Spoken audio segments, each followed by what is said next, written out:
remind you of anything? Few So things. I'm saying, you know, we go round and round and round, and it's very easy to mistake true spirituality and, you know, why I think so many people were drawn to Christianity in its inception, to when that institution corrupts itself by lusting for more and more domination over humankind, and what they're willing to do in order to assuage the world, that they have the high ground even when they're dealing on the lowest ground that's humanly possible. Right. So that's the backdrop for this film. It's like, you know, there's weapons of mass destruction. Let's go get them. You know, and I don't know. You know, the more we learn, the more we're the same. At the end of the day, it's Jesus Christ. yeah. Nobody's going to see this movie. Right. Okay.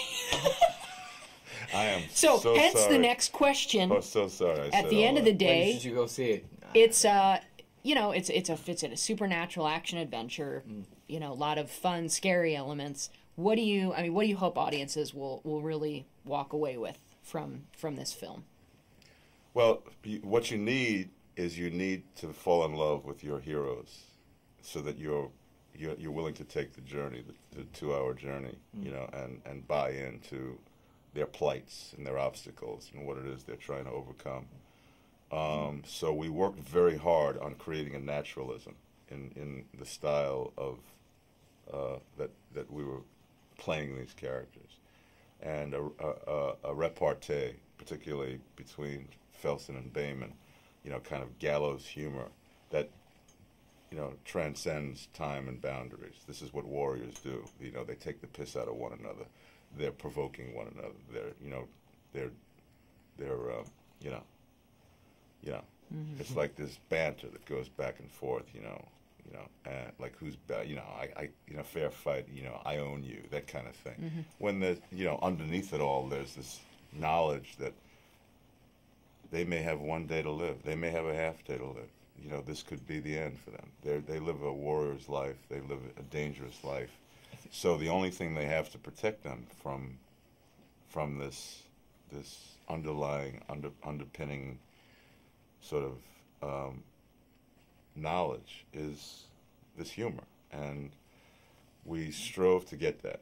And so that if we turned into characters that you liked and admired, and then maybe we would earn the right to spring the stuff that you end up seeing at the end of the movie, which is this truly supernatural, what I think is an answer to these karmic elements that are completely out of balance.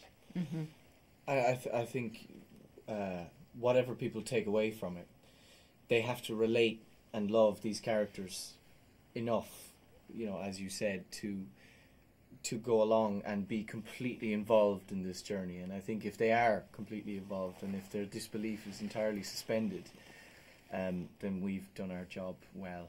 And after that, they can take away whatever they want, you know. And then the final question would be, one of the great scenes with you two is the sword fighting scene. It looked like that was kind of it's a great scene. A fun scene. Can you talk a little bit about filming that and kind of the training that went into the sword fighting? And but that was probably the sword swashbuckle that we trained for most. Yeah, I would say that in those 3 weeks, the thing that was most concentrated was getting that fight right. We spent just inordinate amounts of time every day rehearsing that scene with Kevin McCurdy, who was the sword master and who did all the choreography for the scene.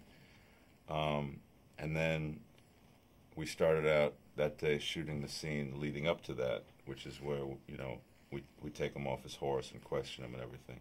And by the time we finished shooting that, we had an hour and a half to shoot this scene that we had rehearsed for 3 weeks, like 3 hours a day. It just became handheld quick. And there was all this hubbub behind the camera. We're never going to get this. We have to move off this location by dark today. We're never coming back. And this fight's going to be a complete disaster. We thanked our lucky stars that we were well rehearsed. Basically. So Dom set up. Went, yeah, well done. Dom set up 2 cameras over here. We ran through it. Then he moved the cameras over here. We ran through, and in an hour and a half we got this fight, which I think cuts together pretty well. It didn't look like we rushed through it, but we rushed through it.